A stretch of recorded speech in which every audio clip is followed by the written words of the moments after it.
Hello friends, welcome to the channel physics by IITians. आज के lecture में हम लोग डिस्कस करेंगे स्टैंडर्ड फिजिक्स प्रॉब्लम्स पार्ट 2। ये वही प्रॉब्लम्स हैं जो हम लोगों ने टेलीग्राम चैनल पर डाली थी। आज हम उन प्रॉब्लम्स को डिस्कस करेंगे, कैसे उनको हम आसानी से सॉल्व कर सकते हैं। इसके साथ साथ कुछ नया कंसेप्ट भी आज हम डिस्कस करेंगे और आज का नया कंसेप्ट हमारा रहेगा थेवेनिन इक्विवेलेंट रेजिस्टेंस के बारे में। ओके, सो स्टार्ट करते हैं। सबसे पहली प्रॉब्लम ये एक डिजिटल सर्किट की है। इसमें आपको दिख रहा है कि एक नैंड गेट है, एक और गेट है, एक एंड गेट है और लास्ट में एक एक्सऑर गेट लगा हुआ है। नैंड गेट के इनपुट पर पी और क्यू इनपुट है, फिर ऐसे ही और गेट के इनपुट पर पी और क्यू इनपुट है। अब ये दोनों नैंड गेट और गेट का जो आउटपुट है वो एक एंड गेट के पास जा रहा है एज ए एक्स और वाई, और वो जेड आउटपुट मिलता है। और ये जो एक्स और गेट है इसमें जेड इनपुट है और आर इनपुट है। आपसे पूछा गया है कि जो फाइनल आउटपुट M1 है वो क्या होगा पी क्यू आर के टर्म्स में। तो अगर हम प्रॉपर गेट्स की इक्वेशंस को यूज करें तो नैंड गेट क्या करता है, दो इनपुट्स का मल्टीप्लाई करके उसका बार कर देता है। तो हमारा जो एक्स आउटपुट होने वाला है उसे आप पी क्यू बार कह सकते हैं। उसी तरीके से और गेट दो इनपुट्स को सम करता है, तो जो हमारा आउटपुट वाई होने वाला है वो पी प्लस क्यू कह सकते हैं आप। लास्ट में जेड जो है वो एंड गेट का आउटपुट है और एंड गेट दो इनपुट्स का मल्टीप्लिकेशन करता है, तो जेड जो होगा वो एक्स इंटू वाई होगा। अब जेड को थोड़ा और अच्छे से एलेबोरेट करते हैं। अब देखिए पी क्यू का बार एक्स है, अब इसको हम पी बार प्लस क्यू बार कह सकते हैं। ये हम लोगों ने डिस्कस किया था डे मॉर्गन्स लॉ के रूप में कि अगर हम दो इनपुट्स का सम करके बार करते हैं तो उसे हम ए बार प्लस बी बार कह सकते हैं। उसी तरीके से अगर हम दो इनपुट्स का बार है, मल्टीप्लिकेशन का बार है ए बी का बार, तो उसे हम ए बार प्लस बी बार कह सकते हैं। तो सेकंड डिमॉर्गन्स लॉ को यूज करके हम एक्स जो हमारा आउटपुट है उसे हम लिख सकते हैं P bar plus Q bar. Y हमारा ऑलरेडी पी प्लस क्यू है, तो बेसिकली जेड को हम कह सकते हैं एक्स इंटू वाई, और एक्स की जगह पे P bar plus Q bar और वाई की जगह पे पी प्लस क्यू। मल्टीप्लिकेशन करेंगे तो हमें मिलेगा पी बार पी प्लस पी बार क्यू प्लस क्यू बार पी प्लस क्यू बार क्यू। अब ये क्यू बार क्यू और पी बार पी दोनों कैंसिल हो जाएंगे, एक 1 है तो दूसरा 0 है। इस तरीके से तो हमें केवल ये दो आउटपुट मिलेंगे, तो हमारा जेड हो जाएगा पी बार Q plus Q P Q bar, और ये हमारा एक्स और की इक्वेशन को इंडिकेट करता है। तो इसका मतलब जेड हमारा पी और क्यू का एक्स और होगा। तो हमें पता चल गया जेड हमारा पी और क्यू का एक्स और है। अब हम एक एक्स और गेट में आर को इनपुट दे रहे हैं, तो M1 हमारा होगा जेड एक्सक्लूसिव और आर। जेड हमारा है पी एक्सक्लूसिव और क्यू, और उसका हम एक्सक्लूसिव और कर रहे हैं आर के साथ, तो यही हमारा आउटपुट हो जाएगा पी एक्स और क्यू एक्स और R. So answer will be D. Okay, next question discuss करते हैं। ये क्वेश्चन डिफरेंशियल इक्वेशन से रिलेटेड है। इस क्वेश्चन में आपको एक first order first degree differential equation दी हुई है और साथ में एक इनिशियल कंडीशन दी है कि at time t is equal to 1 x की वैल्यू 0.5 होती है। पूछा गया है कि इन सब में से इस डिफरेंशियल इक्वेशन का सॉल्यूशन क्या है। तो देखिए, हम इस dx by dt वाले टर्म में से जो t है उससे डिवाइड कर देंगे पूरी इक्वेशन को, तो इक्वेशन हो जाएगी dx by dt plus x upon t is equal to 1। अब अगर हम इसको कंपेयर करें लीनियर डिफरेंशियल इक्वेशन से, जो हम लोगों ने डिस्कस किया था प्रीवियस लेक्चर्स में, तो लीनियर डिफरेंशियल इक्वेशन क्या होती है, dx upon dt plus px equals to q। Compare करेंगे तो p हमारा हो जाएगा 1/t और q हमारा हो जाएगा 1। ये हमारे जो p और q फंक्शंस हैं वो हमें मिल गए। इसके बाद हम क्या करते हैं, इंटीग्रेटिंग फैक्टर निकालते हैं। इंटीग्रेटिंग फैक्टर क्या होता है, integration e to the power integration p dt। p हमारा 1/t है, तो ये हो जाएगा e to the power integration 1/t dt। अब इसको जब इंटीग्रेट करोगे तो ln t आ जाएगा और e to the power ln t को हम t कह सकते हैं। तो सॉल्यूशन हमारा होगा x into integrating factor is equal to integration of q into integrating factor plus c। अब इंटीग्रेटिंग फैक्टर t है तो हम कह सकते हैं xt is equal to integration q1 है, ये t है तो t dt plus c। t dt का इंटीग्रेशन करते हैं तो t स्क्वायर बाई 2 आता है, तो ये हो जाएगा xt is equal to t square by 2 plus c। अब हम initial condition x1 equal to 0.5 put करते हैं, तो x की जगह पे 0.5 लिख देंगे, t की जगह पे 1 लिख देंगे, तो हमें मिलेगा 0.5 इंटू 1 इक्वल टू 0.5, क्योंकि ये 1 स्क्वायर बाई 2 तो 0.5 ही होगा, प्लस c। तो यहाँ से c मिल जाएगा 0, तो जो कांस्टेंट c है वो 0 होगा। उसको अगर हम यहाँ पुट करेंगे तो हमारी इक्वेशन हो जाएगी xt equal to t square by 2 या फिर x equal to t upon 2। तो आंसर डी हो जाएगा हमारे पास।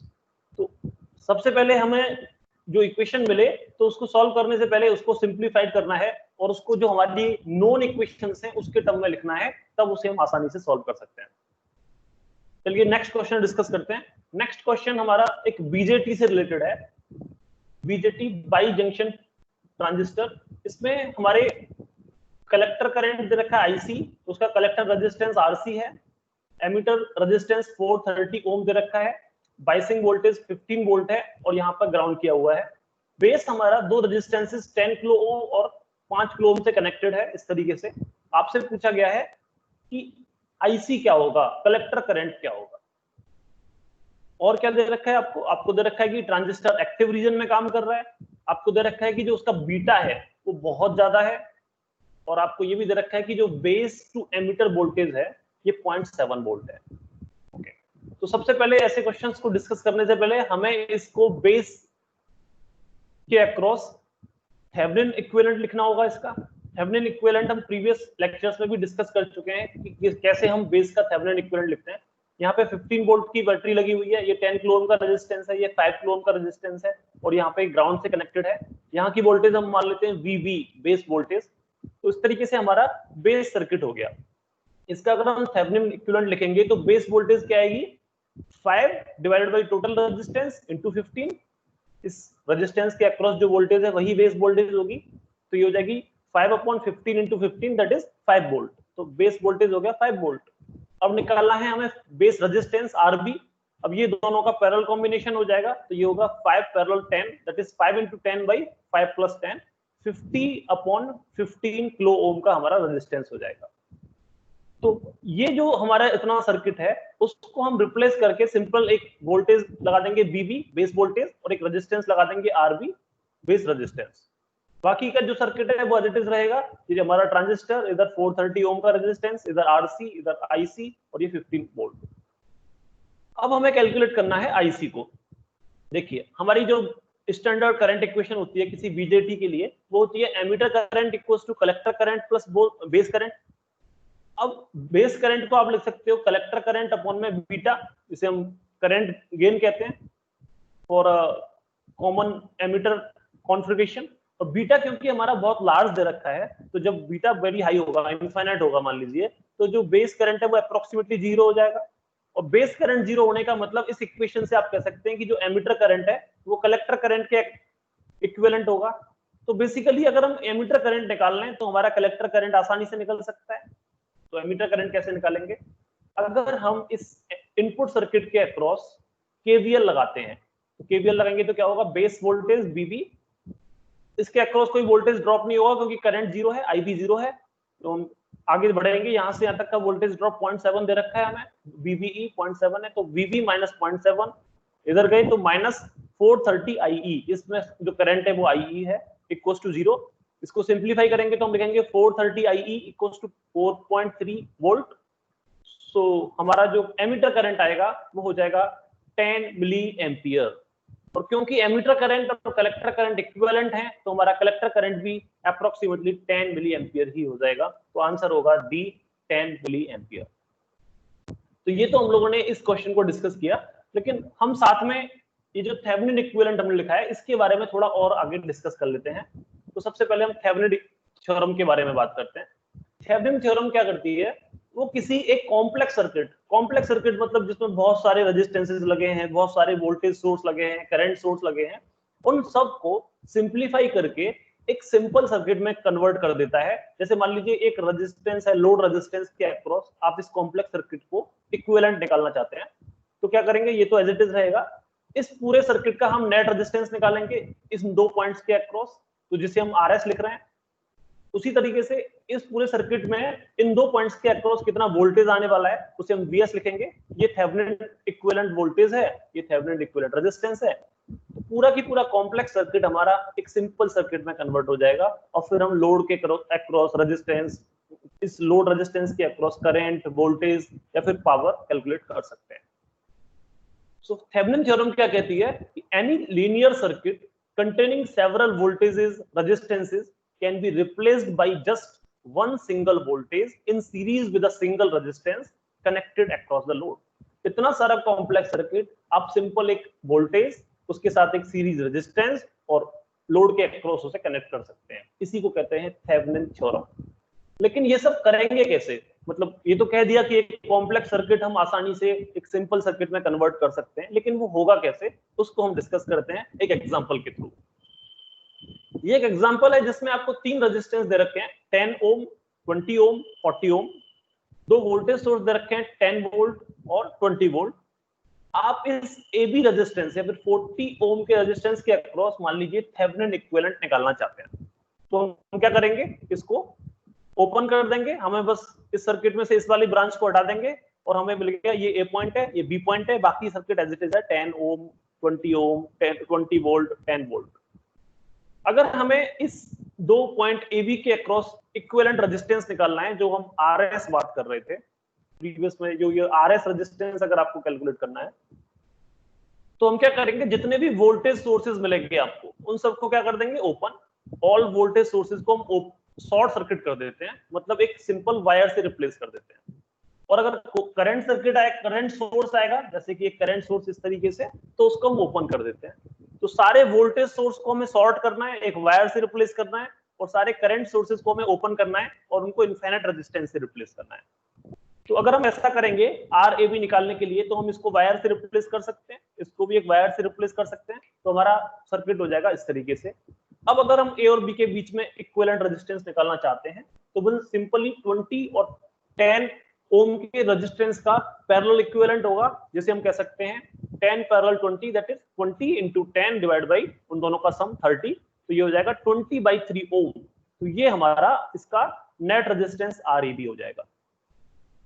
अब क्या करना है, अब इस ए और बी पॉइंट्स के अक्रॉस हमें वोल्टेज कैलकुलेट करना होगा। वोल्टेज कैसे कैलकुलेट करेंगे? सबसे पहले क्या करते हैं, इस पूरे सर्किट में से कितना करंट पास कर रहा है वो कैलकुलेट करते हैं। तो हम पूरे में एक केवीएल लगा सकते हैं। मान लीजिए ये पॉइंट्स है पी क्यू आर एस, तो हम इस लूप में अगर केवीएल लगाते हैं तो हमें मिलेगा 20 -20 + 10 30 इंटू आई -10, तो हमारी इक्वेशन हो जाएगी 20 - 30i - 10 = 0। अगर आपको केवीएल लगाने में प्रॉब्लम हो रही है तो आप कमेंट्स में लिख सकते हैं, और हम नेक्स्ट वीडियो में केवीएल के बारे में भी डिस्कस कर लेंगे कि Kirchhoff's voltage law, Kirchhoff's current law किस तरीके से इंप्लीमेंट करते हैं, अगर आपको इसमें डाउट होता है लगाने में। तो यहां से हमारा करंट कैलकुलेट हो गया आएगा 1/3 एम्पियर। अब हमें करंट मिल चुका है, अब हम इस ए बी के अक्रॉस वोल्टेज निकालना चाहते हैं, तो हम फिर से एक केवीएल लगा सकते हैं, जो कि केवल इतने से सर्किट में होगा, पी क्यू ए और बी के बीच में। तो हमारा सर्किट आएगा वी ए बी, ये जो वोल्टेज है -20i -20 = 0। तो ये जो वी ए बी वोल्टेज है वो आपकी हो जाएगी 80/3 वोल्ट। तो बेसिकली हमने क्या किया, इस पूरे सर्किट में से इस ब्रांच को हटा लिया था, उस ब्रांच के अक्रॉस हमने रेजिस्टेंस निकाला, उस ब्रांच के अक्रॉस हमने करंट निकाला। अब हम क्या करेंगे, अब हम इस पूरे सर्किट को रिप्लेस कर सकते हैं एक सिंपल सर्किट वीटीएच से, एक रेजिस्टेंस आरटीएस से, और लास्ट में एक लोड रेजिस्टेंस आरएल से। इस केस में लोड रेजिस्टेंस तो ये 40 ओम रहेगा, आरटीएच अभी हमने कैलकुलेट किया 20/3 ओम रहेगा, और वीएबी इस वीटीएच के बराबर रहेगा 80/3 वोल्ट।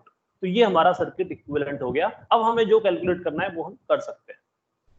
एक और इसमें प्रॉब्लम आती है, जैसे कहते हैं मैक्सिमम पावर ट्रांसफर थ्योरम, कि किसी सर्किट से कितना मैक्सिमम पावर आप ट्रांसफर कर सकते हो। तो इसके लिए हम क्या करते हैं, ये जो हमने थेवेनिन इक्विवेलेंट सर्किट निकाला है, हो सकता है आरटीएच निकालें आप, और हो सकता है आप जेडटीएच निकालें। आर एक रेजिस्टेंस है, थेवेनिन रेजिस्टेंस, जेड इसमें थेवेनिन इक्विवेलेंट इंपीडेंस है। मतलब अगर सर्किट कॉम्प्लेक्स होता, उसमें कैपेसिटर, इंडक्टर ये भी लगे होते, तो उसके लिए हमें जेड निकालना होता।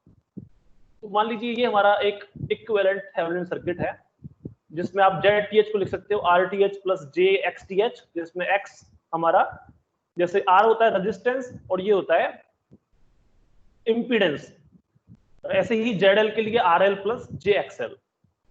अब देखिए मैक्सिमम पावर ट्रांसफर थ्योरम क्या कहती है, कि किसी सर्किट से मैक्सिमम पावर ट्रांसफर होगी अगर हमारे ये दोनों रेजिस्टेंसेस इक्वल होते हैं, मतलब लोड रेजिस्टेंस और इक्विवेलेंट थेवेनिन रेजिस्टेंस के अगर बराबर हो, या फिर load impedance equivalent Thevenin impedance के कॉम्प्लेक्स कॉन्जुगेट के बराबर हो। ये था आरटीएच + जेएक्सटीएच, तो जेडएल हमारा होना चाहिए आरटीएच - इसका कॉम्प्लेक्स कॉन्जुगेट कर देंगे तो -j(xth).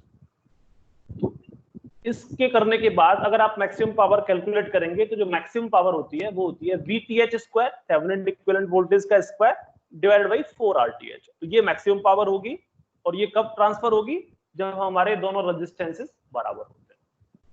ओके, तो इस तरीके से हम लोगों ने थेवेनिन इक्विवेलेंट को डिस्कस किया। अभी हम आज की लास्ट प्रॉब्लम डिस्कस कर लेते हैं। ये ऑप एम्प से रिलेटेड है।